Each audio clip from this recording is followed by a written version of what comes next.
यार वो पैसे यार 2 महीने पहले लिए थे।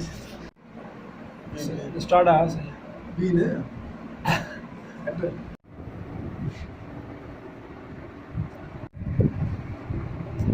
भाई कुछ याद आया नहीं, मेरा बैलेंस कट रहा है। हाँ सबूत है ना, पप्पू के सामने दिए आ जाता है ना। कल मैं किससे पैसे लूंगा देख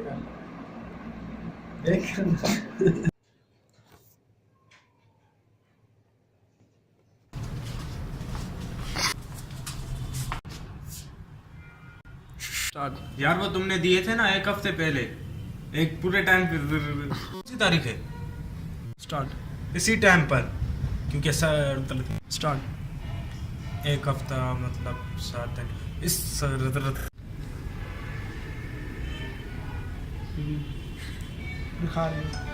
स्टार्ट।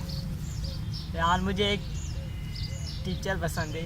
मुझे एक ये हो जाए बहुत गंदी पसंद है तुम्हारी। यार तुम्हारी बॉसी ऐसी पसंद है। स्टार्ट। यार तुम्हारी बॉसी ऐसी पसंद है। स्टार्ट। अबे ओए स्टार्ट। अबे ओए अब स्टार्ट।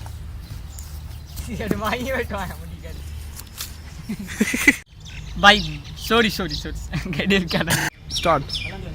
जहांगीर आया तो जहांगीर से बुकत के आने के